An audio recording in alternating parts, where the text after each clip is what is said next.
Welcome to Healthy Lifestyle with Lorianne. I am Lorianne Casdia. Our goal here at Healthy Lifestyle is to inspire, educate, and empower you to fulfill a healthy, emotional, spiritual, and physical life so you can feel empowered to live the life you have always wanted and dreamed.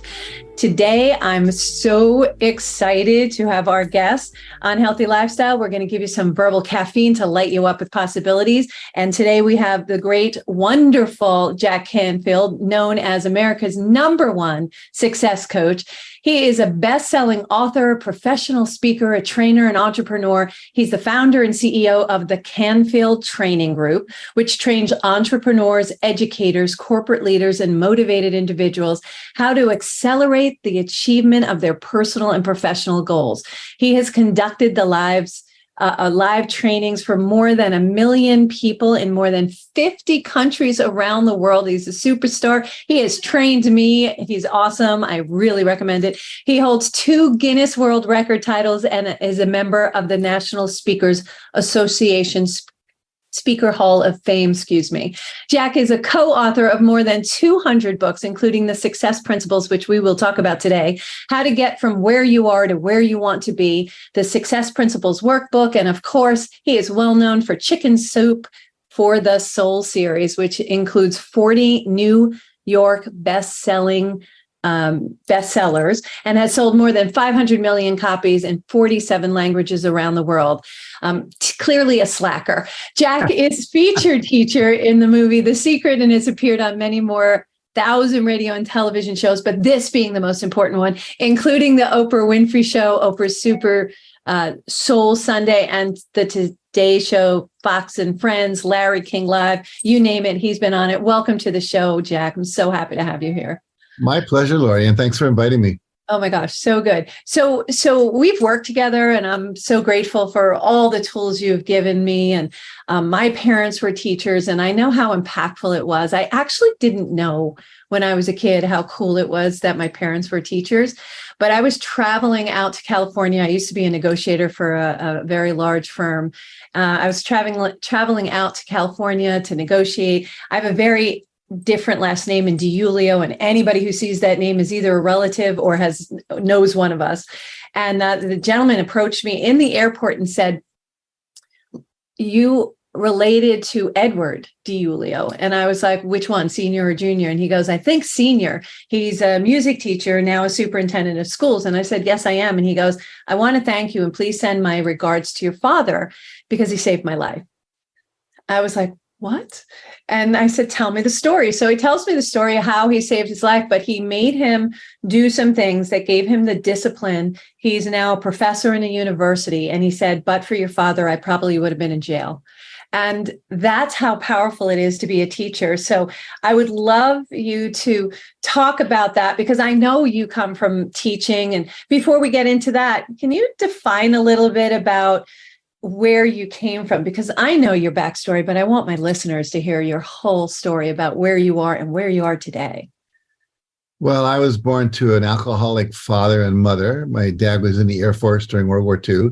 He trained bomber pilots to go over to both, Europe and Japan. And my mom divorced him when I was 6 because he got violent when he drank. So then we moved into my grandmother's house, lived in the attic for a number of years until she met my stepfather, who then we moved into a normal house. But I grew up, in a house that had a lot of anger and a lot of drinking, a lot of violence. My dad my stepfather was making $8,000 a year, which is not a lot of money.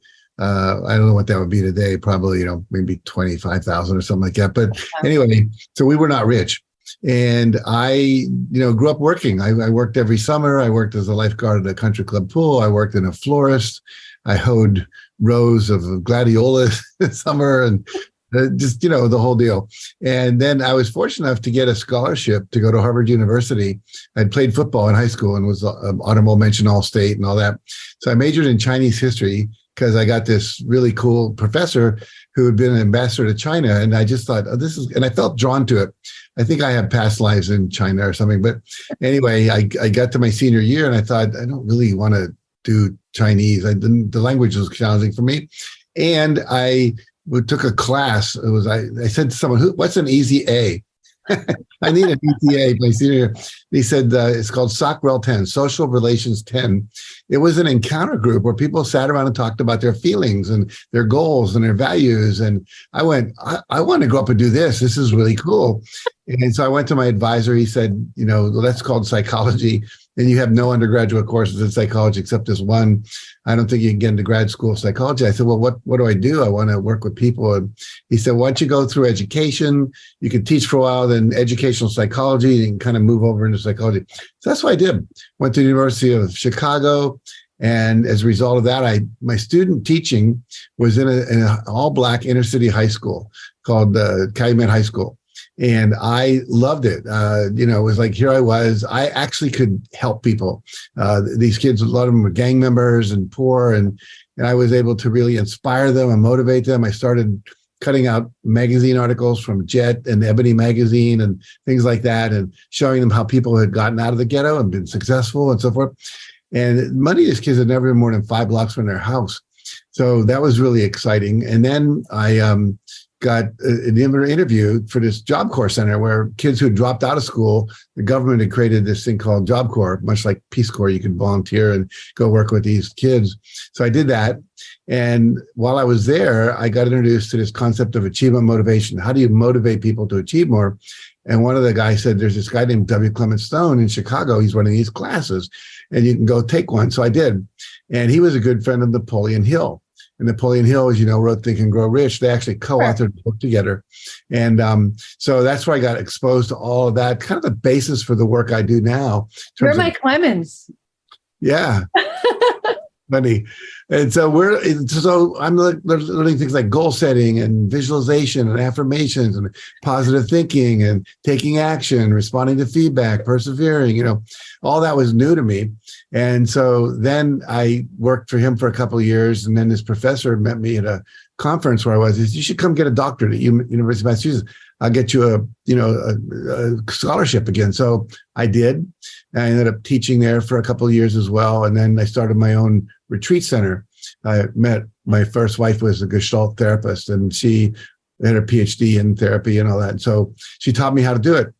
And so we had this center where people would come for workshops. And then one day I decided I wanted to go take this training called Insight Training. And it was amazing. There were 350 people in a room. And one guy was training them all, and I went, oh man, I want to go up and do this. So I ended up going out to California, working for them for a while. Then I discovered that the guy running it was kind of like a cult leader. And I went, I'm out of here. So I went and started my own company called Self-Esteem Seminars, which morphed into the Canfield Training Group, wrote the 100 Ways to Enhance Self-Concept, started teaching teachers all over the world. And then the Gulf War happened. There was no education money anymore. So I had to start doing public seminars and corporate work. And then basically that kind of moved into Chicken Soup for the Soul. I was telling all these stories. I learned that when I was a teacher. And the kids would light up when I'm telling a story. And then when I'm talking historical facts, I'd fall asleep. So I said, stories are good. So I was telling all the stories. And there was this one week where people kept coming up to me saying, that story about the little Boy Scout, the Girl Scout, the people who climb Mount Everest, is that a book anywhere? My daughter needs that. My staff needs that. And they go, no. One day I'm coming home and I was like, you should have had a V8 commercial. And you're old enough to remember those. And I thought, I have to put these stories in a book. So I did. It took off, sold 10 million copies in the first 2 years. And as they like to say, that's the rest is history. We've now got over 250 Chicken Soup for the Soul books in print. It's made me a multimillionaire. I've traveled around the world in 51 countries I've spoken. And then we wrote the Success Principles. It's in a movie, The Secret. And now my major thrust is training trainers to teach this work around the world. We have like 4,500 certified trainers now that are teaching this in 117 countries.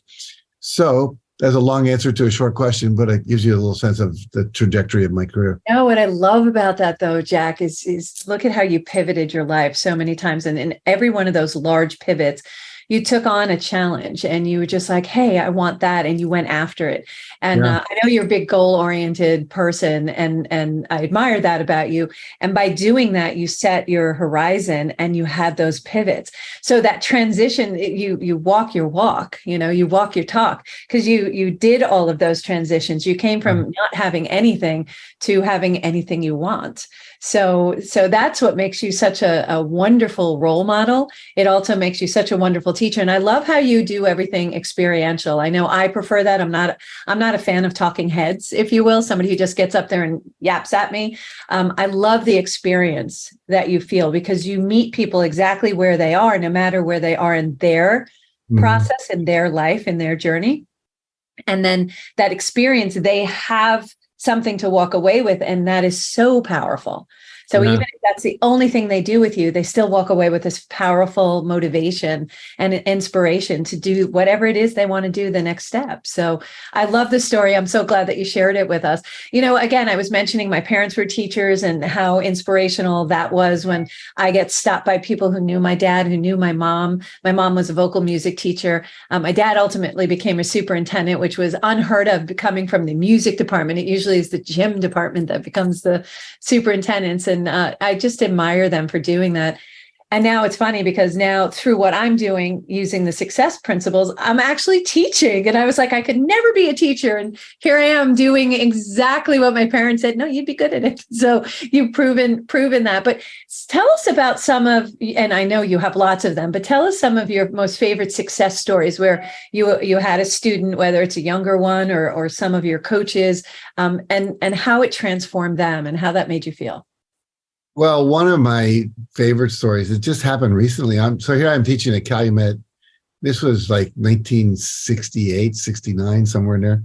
And Jack, you're not that old. Stop it. Yeah, I'll be 79 in August. It's amazing. I don't feel that at all. Happy birthday, August 19th. Thank you. So what happens was, about 4 years ago, right before the pandemic started, I was flying home through O'Hare Airport. O'Hare's in Chicago, is where I taught. And I get home and I open my suitcase, and there's a note in there. And it says, if you're the Jack Canfield who taught at Calumet High School, I want you to know the 1 year I spent in your class changed my life forever.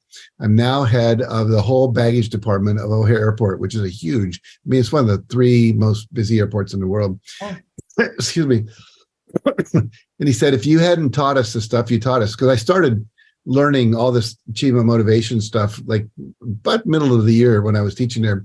And I started teaching that to the kids, and the other teachers would say, what are you doing with your kids? They come to my class, they're all jacked up, they're excited, And I said, well, I'm teaching them these principles of successful living. And so that to get that, here I am, 50 years later or whatever, that I would get that in my suitcase. That was like really, really cool. And many of those students went on to college, which would never have happened before. Several of them started businesses who sent me letters and their products they developed, the companies they own, the entrepreneurial things they're doing. So that's very exciting. I'll share with you my favorite story in terms of students that I'm working with now, like people who are teaching to be trainers and so forth. And you probably know June Ryan. Oh, sure.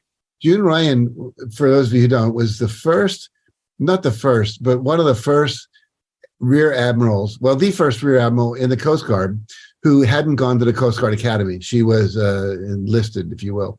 So she wanted to get into the Coast Guard Academy, couldn't do it, went to a local college, took the ROTC program, graduated, still became an ensign in the Coast Guard.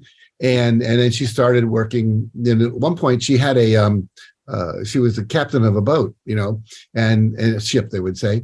And so she grounded it. It was foggy, and she just went into this river she was supposed to go into, and she missed it. And that's not good. You're not supposed to ground your ship. Not really. When she gets called, it's called before the mast. So she's in Ohio, and she has to go into this room where the admiral is, and he's reaming her out, basically, and then a letter goes into her file, and that's going to follow her entire career. And she's now convinced her career's over. It's not going to happen. And so she ended up getting a set of tapes I did, cassette tapes. We go way back when, right?